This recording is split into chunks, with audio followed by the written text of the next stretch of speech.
घर पे आके ऐसा बम फोड़ा था कि मेरा घर फट गया था, लेकिन मैं इस धमकी के कारण नहीं बोली। आज मैं आई हूँ, आज मैं आई हूँ, आज मैं बोलूंगी, अब मुझे बोलने का हक है। अरे फिर से जन्म लिया, ऐसा मत कर दो ना कि जैसे कैकेयी को श्राप मिल गया था कि आज के बाद तुम्हारा नाम कोई रखेगा नहीं, और आपने एक सिंगल बंदे नाम पे भी पड़ जाए कि कोई अपने बेटे का नाम सचिन रखने से भी डर जाए। पहन के नहा धो के वीडियो बनाया करो, हर वक्त लेट के।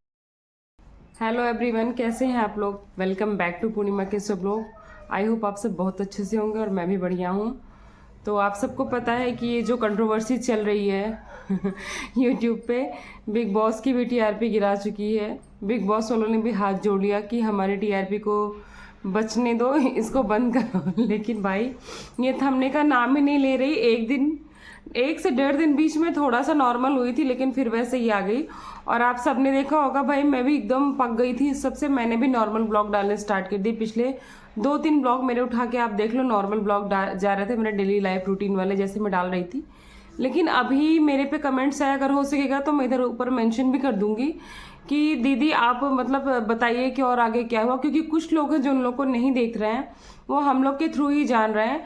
तो भाई मुझे भी लगा कि ठीक है, अगर मैंने इतना शेयर किया तो थोड़ा बहुत आगे मुझे पॉइंट ऑफ व्यू रखना चाहिए।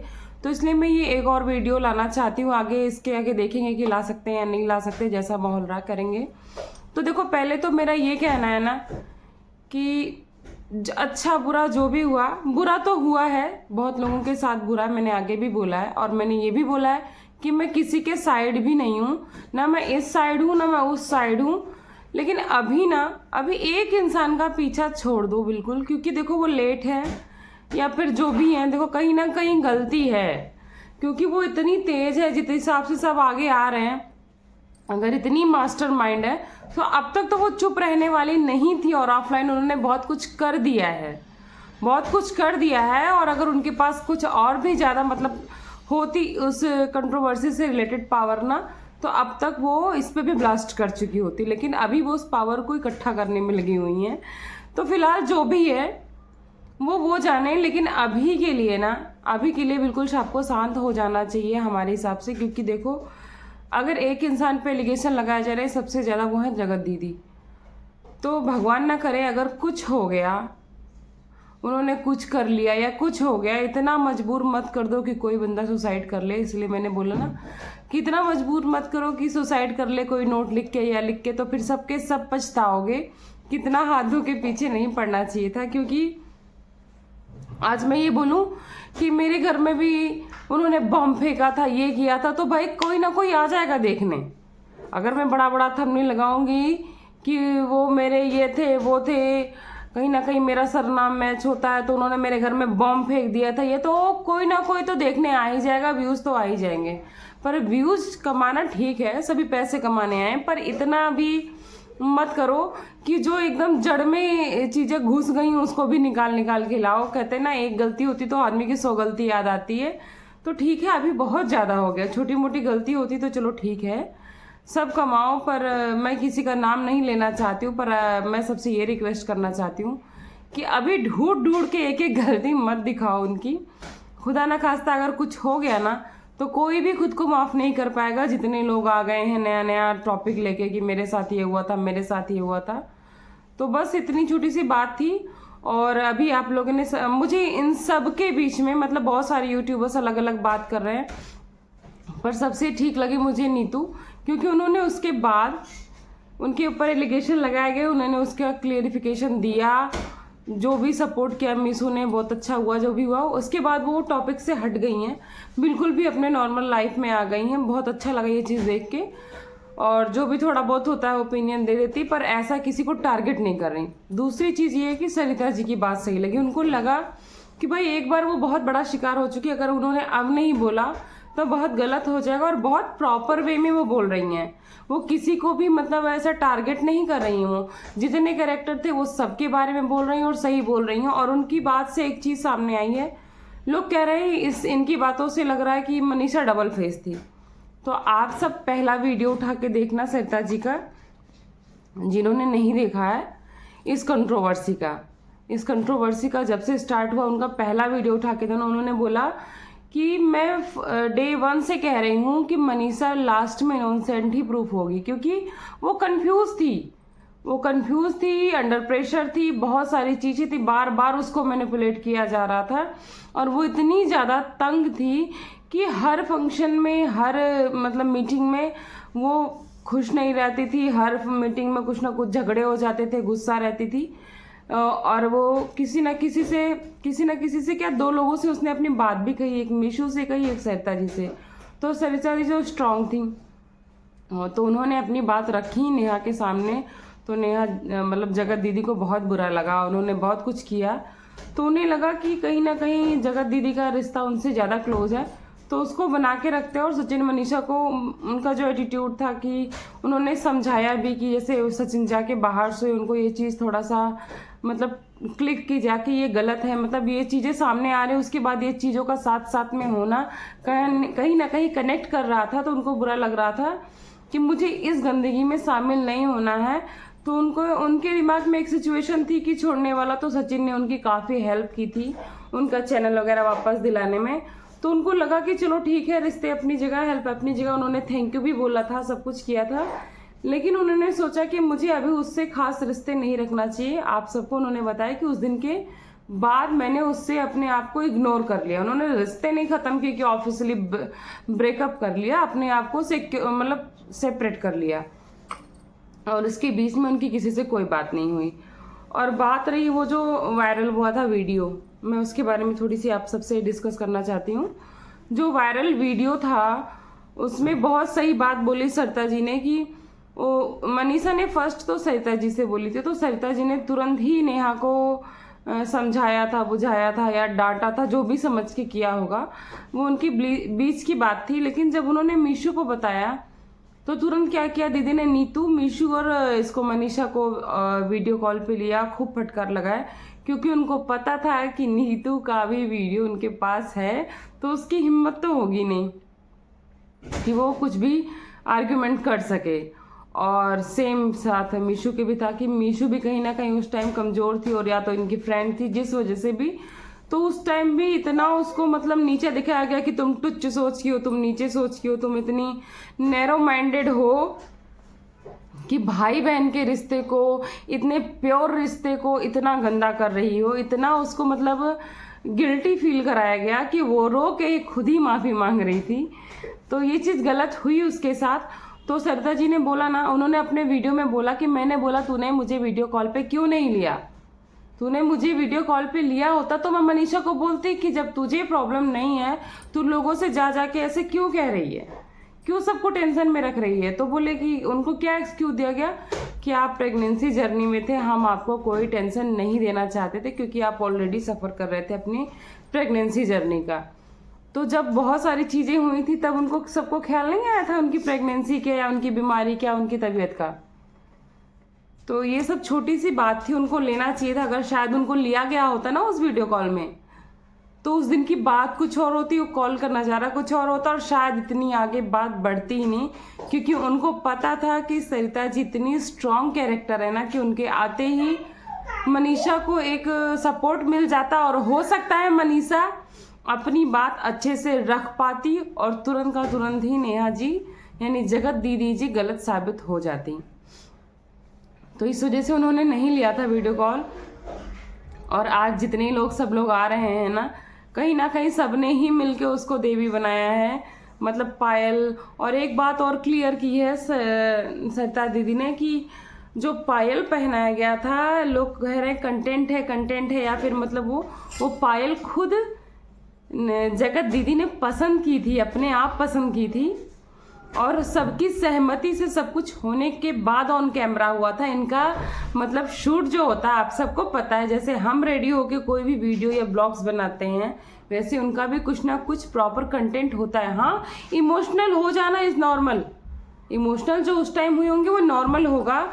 और उन्होंने बोला कि बाद में हम दोनों एक दूसरे को पकड़ के रोए, वो भी नेचुरल होगा, वो प्योर फीलिंग रही होगी, उसके बारे में वही दोनों समझ सकती। लेकिन उनकी पूरी फैमिली को भी पता था पायल वाला इंसिडेंट कि पायल आज पहनाई जाएगी, और उन्होंने खुद अपनी पायल पसंद की थी। और ठीक है, पायल पहनाने तक तो ठीक था, उनका पैर क्यों चूमा गया, पैर चूम के उनको पहले देवी बना दो, तो भाई उनके अंदर तो एटीट्यूड आना था। और आप सबने स्टार्टिंग से देखा होगा कि उन्होंने कभी किसी के लिए ग्रेटिट्यूड नहीं शो किया है, किसी के एक सिंगल बंदे के लिए भी, चाहे उनके लिए कोई कुछ भी किया हो, वो ग्रेटिट्यूड नहीं शो करती। उनको बस एक बार जो आयरन लेडी का खिताब मिल गया ना, उनको लगा कि जो हूँ वो मैं ही हूँ, आयरन लेडी हूँ, तो मेरा कोई सपोर्टर नहीं, मैं जो कुछ कर रही हूँ मैं खुद कर रही हूँ, तो मैं किसी को ग्रेटिट्यूड क्यों शो करूँ। तो अभी ज़्यादा निर्णय नहीं लेते हैं और मुझे लगता है इतना टारगेट भी नहीं करना चाहिए उनको भाई, कि है तो इंसान ही, गलती की है चाहे नहीं की हैं, वो भी इंसान है। कहीं ना कहीं इतना प्रेशर, देखो कहीं ना कहीं एक सिचुएशन थी कि बहुत दुखी थी, चाहे जो भी रहा हो, कि जिस चीज़ को फेस करने के बाद उनके कदम बह गए या जो भी हो, वो जानती हैं, या फिर उनके संगी साथी जानते हैं, हम सब नहीं जानते। पर मेरा सबसे रिक्वेस्ट है कि इतना टारगेट मत करो कि बंदा कुछ गलत कर जाए। और टारगेट करने से पहले आप सबको, जो ये नए नए शो आ रहे हैं अभी बिग बॉस के आगे, अब तो ये जब तक नहीं डाउन होगा, मुझे लगता है बिग बॉस वालों का धंधा तो चौपट होने वाला है पक्का से क्योंकि इसे बहुत हाई टीआरपी जा रही है। तो मुझे लगता है कि एक बार जगत दीदी को भी अपना पॉइंट ऑफ व्यू रखने देना चाहिए, या फिर वेट करना चाहिए कि उन्हें ऑफलाइन क्या किया भाई, अगर किया होगा तो वो तो सामने आना ही आना है। दूसरी, जो सरिता जी ब्लॉग लेके आ रही हैं अपने, उनको भी पूरा अपना करने देना चाहिए सीरीज़, क्योंकि देखो कहीं ना कहीं उनकी बात भी सही है, क्योंकि बहुत सारे सब्सक्राइबर व्यूवर्स ऐसे हैं जो स्टार्टिंग से जानते ही नहीं क्या हुआ, जिनमें से मैं भी एक थी। मैंने भी बहुत कुछ बाद में सर्च किया, बाद में देखा है, मैंने इतना सब कुछ नहीं जानती थी, ऑनेस्टली मैं बताती हूँ। लेकिन अभी बहुत कुछ जानने के बाद मुझे उनकी बात बहुत सही लगती है कि उनको भी अपना पूरी बात कहने देना चाहिए, तभी कोई निष्कर्ष निकालना चाहिए। किसी बंदे को ऐसे टारगेट नहीं करना चाहिए। देखो गलत तो किया ही था, नो डाउट, सब कह रहे हैं और सबने मान लिया है, और लालच तो थी ही कहीं ना कहीं, और सब लोग टारगेट कर रहे हैं कि जब तक सोना मिल रहा था, चांदी मिल रहा था, डायमंड मिल रहा था, अच्छा था। तो बहुत सारे लोग होते हैं ना कि ऐसा करते हैं, तो करने से पहले जब एक उंगली हम सामने वाले को दिखाते तो 3 उंगली हमें पीछे भी देखनी चाहिए अपने के ऊपर। तो इतना टारगेट मत करो। देखो पॉइंट ऑफ व्यू रखना अलग बात है, लेकिन टारगेट करना अलग बात होती है। मैंने पिछले वीडियो में भी ये चीज़ बोली है कि जैसे वो अपना ब्लॉग स्टार्ट करती हैं, गालियों की बौछार मत कर दीजिएगा, उनको भी अपने पॉइंट ऑफ व्यू रखने दीजिएगा। क्योंकि देखो इतना कुछ फेस करने के बाद कहीं ना कहीं फैमिली डिस्टर्ब हुई हो, चाहे सही हो या गलत हो, डिस्टर्ब तो हुई है ना।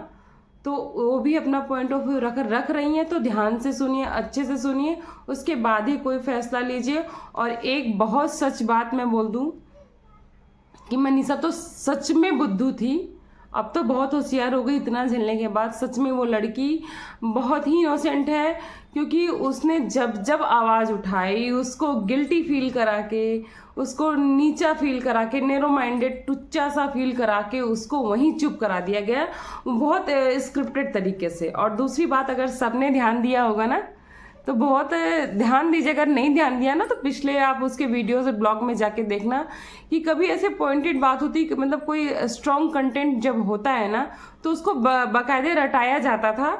और क्योंकि अगर बोल रहे हो आप कि कैसे कह सकते हो, तो आप ध्यान से देखना, जब वो स्टार्ट करती है ना तो ऐसे बोलते बोलते भूल जाएगी, बोलेंगे हम भूल गए मुझे क्या बोलना था, मतलब इस टाइप से वो रिएक्ट करती है। तो ये तो सही है कि उसको कहीं ना कहीं यूज़ किया गया एज अ पपेट, एक कठपुतली की तरह यूज़ किया गया है उसको। और वो आप सब ध्यान से देखना, रियली बहुत मासूम है, तो उसको तो यूज़ किया गया है। लेकिन अब ये कहना छोड़ दो कि उसने मेरे घर पे आके ऐसा बम फोड़ा था कि मेरा घर फट गया था, लेकिन मैं इस धमकी के कारण नहीं बोली। आज मैं आई हूँ, आज मैं बोलूँगी, अब मुझे बोलने का हक है। अरे किसने दिया है हक है, जाओ कोर्ट कचहरी जाओ, अब कंप्लेन कर दो, अब इसी पे सारा हक जता दोगे सब आप, इतना भी पीछे मत पड़ जाओ किसी के। तो मेरा बस इतना छोटा सा एक वीडियो था, क्योंकि भाई बहुत रिक्वेस्ट आई थी, अगर हो सकेगा तो कमेंट में मैं मेंशन कर दूंगी। तो बस आप लोग बताना कि मेरी बात आप लोग को कहाँ तक सही लगी। और वो भाई साहब लप्पू सा सचिन एक बार फिर से जन्म लिया। ऐसा मत कर दो ना कि जैसे कैकेयी को श्राप मिल गया था कि आज के बाद तुम्हारा नाम कोई रखेगा नहीं, और आपने एक सिंगल बंदा बता दो किसी का नाम कैकेयी सुना हो तो ऐसा ना हो जाए कि ये श्राप सचिन नाम पे भी पड़ जाए कि कोई अपने बेटे का नाम सचिन रखने से भी डर जाए, है ना। ऐसा टॉप मत कर दो नाम को बदनाम। और ये तो सच है कि इसकी जगह पे अगर सचिन की जगह पे मनीषा होती ना तो कभी एक्सेप्ट नहीं करता उसकी गलती, कोई सपोर्ट नहीं करता, वो इतना मास्टरमाइंड पीस है तो लप्पू से ऐसे गंदा सा, मतलब क्या बोलूँ, किसी के बारे में इतना जज नहीं करना चाहिए, लेकिन भाई उसको खिलाओ पिलाओ, थोड़ा सा स्ट्रांग बनाओ ताकि उसका माइंड भी स्ट्रांग हो।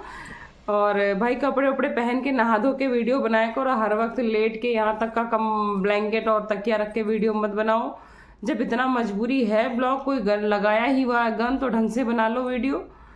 तो अभी तो फिलहाल कुछ शांति है, अच्छा भी लग रहा है, शांति है। भाई थोड़ा सा अपने काम पे सब फोकस करो, ये गंदगी से बाहर निकलो और किसी को इतना टारगेट मत करो।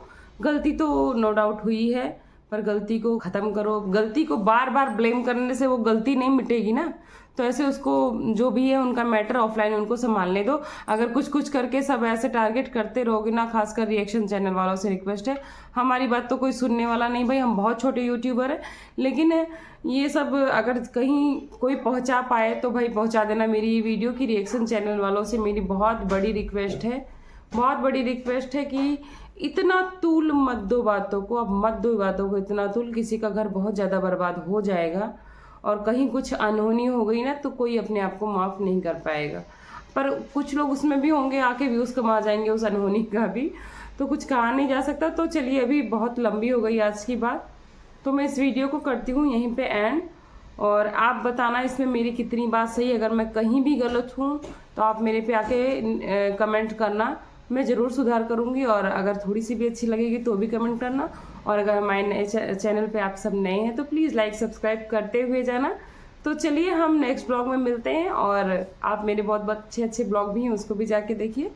तो चलिए मिलते हैं नेक्स्ट ब्लॉग में, बाय बाय।